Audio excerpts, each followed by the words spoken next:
When things go to hell and society collapses, there is one harsh reality that cannot be ignored. People will do whatever it takes to survive.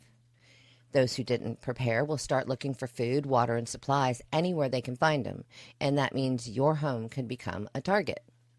Whether it's desperate people looking for a quick score or well-organized groups planning an attack, knowing how to protect yourself and your resources is just as important as having those resources in the first place.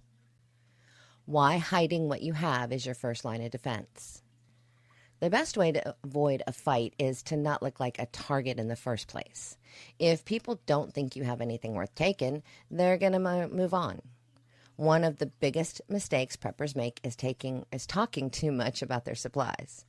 Friends, neighbors, and family members who seem harmless now could become desperate when food runs out, and desperate people don't always act rationally. Keeping quiet about your stockpile is the smartest move you can make. And don't forget any delivery people who may see the company names on orders you receive. They talk to their coworkers. If you get prep shipped to you, they know about it. It's not just about what you say, it's also about how you present yourself. If in SHTF situations you look clean, well-fed, and put together while everyone else is struggling, you're painting a target on your back. Dressing down, looking a little rough, and blending in with the people around you can help you avoid unwanted attention. The same goes for your home.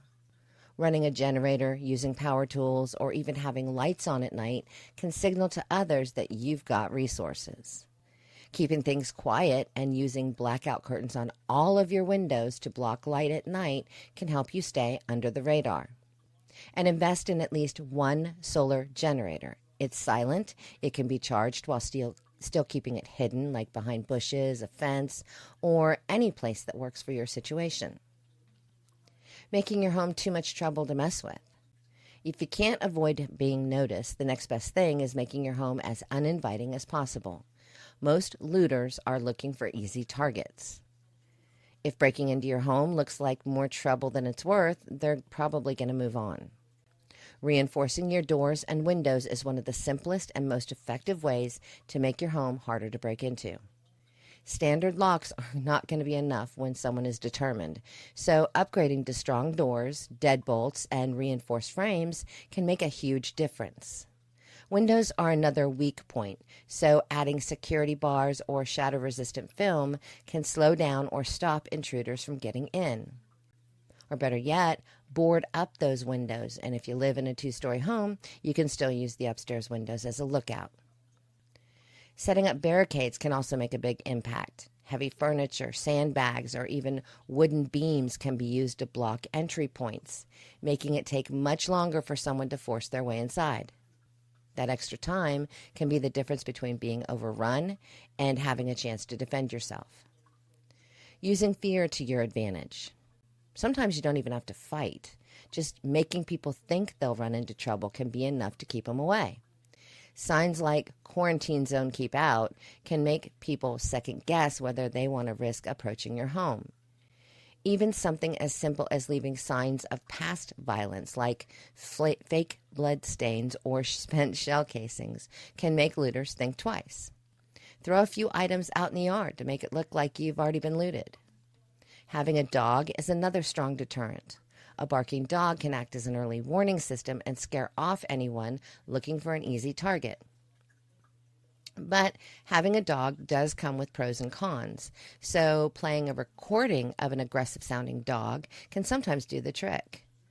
Most people would rather avoid the hassle of dealing with an angry animal, and they'll move on to an easier target. So what do you do if looters show up anyway?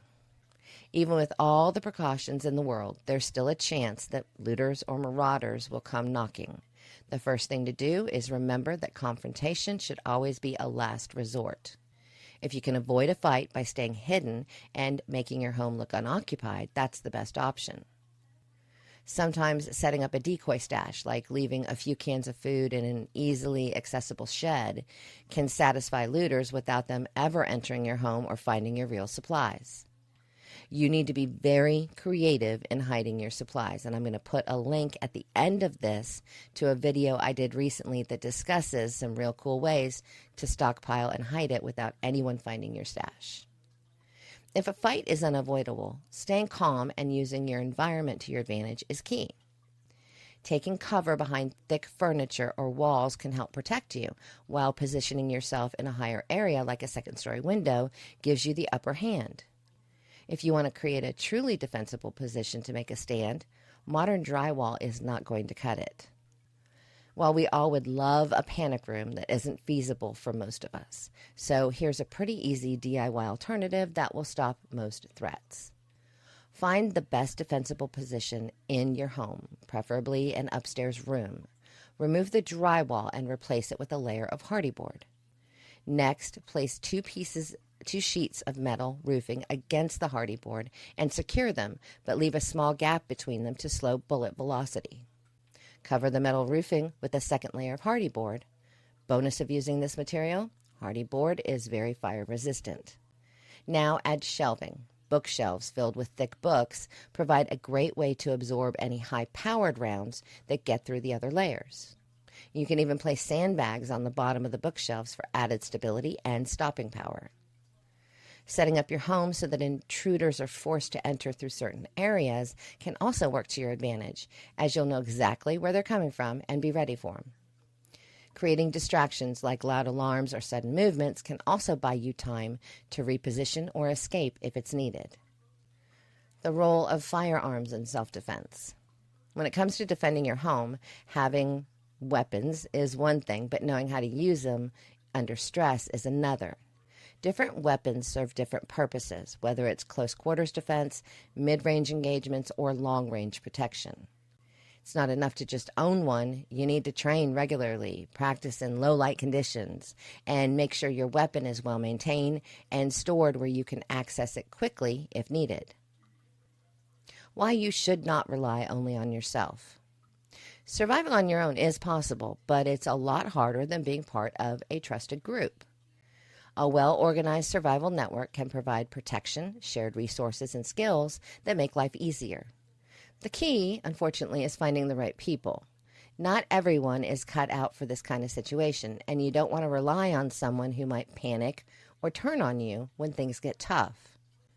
Once you do have that solid group, everyone should have a clear role. Some people might be on watch duty while others handle supplies and medical needs. Communication is also crucial, since cell phones and the internet probably won't be reliable. Two-way radios, CB radios, or even ham radios can keep you connected with your group and other survivors without relying on modern infrastructure. Setting up a perimeter around your home or your neighborhood can also give your group an added layer of protection. Lookout points, barricades, and alarm systems can help detect intruders before they get too close.